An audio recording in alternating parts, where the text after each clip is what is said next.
Hi, I'm Jen from the studio, and I'm here to do a quick video for you on how to engage your core. So you may have been in a yoga class or a Pilates class and the instructor said engage your core or lift your pelvic floor. And that's all very well, but what does it actually mean?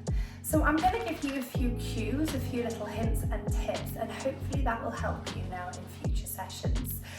The core involves a lot of different muscles, okay? There's some deeper ones, there's some more superficial, shallower ones, so more towards the surface of the skin. But they all work together in conjunction to keep your body in the best position so you don't injure yourself and you keep those muscles nice and strong. The first muscle I'll just quickly talk about is called the transversus abdomini. Now that is the big corset muscle that comes from your spine and wraps all the way around your middle, okay? You've then also got the obliques, you've got internal and external obliques that run down your side. Now I love these little ones here, okay, well not really little, but they really cinch in your waist. And that's when we do a lot of the side twisting exercises that really start to target that area. Gives you the definition. You've then got quite a superficial one, which is the rectus abdomini, which runs down the centre. You may have seen some bodybuilders or those really buff gym types who've got the gorgeous six-pack, but actually it's a rather superficial muscle, so it won't give you all the core strength you need. Now, the most maybe unknown core muscle is your pelvic floor, that and your diaphragm. So the pelvic floor is a layer of muscles which sits in your pelvis, nice and low, and acts a little bit like a hammock, okay? Now it keeps things in and it lets things out, okay? And it works in unison with your diaphragm.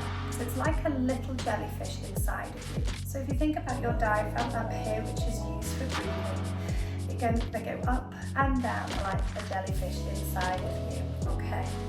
So this movement in turn, so if you think about it, so if you hold yourself still for a second and take a big deep breath, you can feel your ribs sliding in and up, the diaphragm is lifting them. You might be able to feel your pelvic floor lengthening down.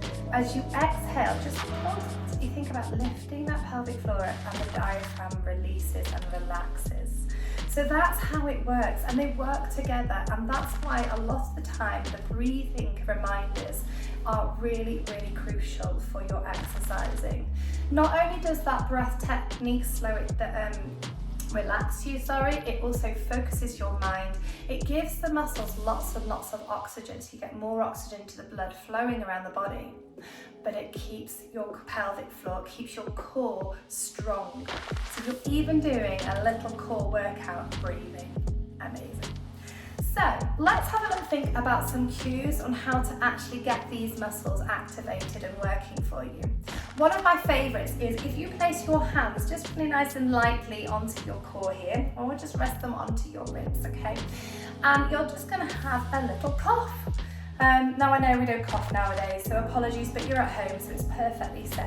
But so when you cough, and again, can you feel that tightening happening inside of you? That's your core muscles kicking in to protect you, okay? Another thing to think about is if you had a really big thick belt. Now you might see them when all these bodybuilders do all their weightlifting, but imagine, or one of those really was fashionable one day, really big thick wide belts that wrap around your waist, okay? Now I want you to imagine it's there and you're going to tighten it for me right up to the last hole, okay? So it's actually really tight. Now I can feel the squeeze happening in here, but I'm also quite uptight. I can't breathe properly. My back's hurting a bit. So actually I'm going to undo it and I'm going to let it go maybe halfway, okay? So not too loose, but just tight enough that I can feel it and I can still breathe, okay? So that's another sensation, almost as if you're just kind of squeezing in that waist of yours. Or imagine you're putting on a really pair of tight skinny jeans for those ladies out there, you know, when you just washed them. Pelvic floors, right, well, everyone has a pelvic floor, even you gentlemen out there. So it's really crucial that you learn how to use it. Now the muscles that I'm talking about here are the ones that you use when you go to the toilet. So again, you're going to have to lift up the front and I want you to lift up the back, okay? Now imagine you're in a hotel lift And your pelvic floor is in the basement, okay? I want you to imagine you're going to lift that pelvic floor right up to the penthouse. So keep going. Now this is the bit where I start to giggle, because in front of clients I see this happening. Their shoulders creep up, their fists clench, and their faces really squirm up. So it's really not good. It's giving me a really tight back again. I can't breathe properly. So I'm just gonna release that pelvic floor slightly. And maybe just lift it to probably floor number 6, okay?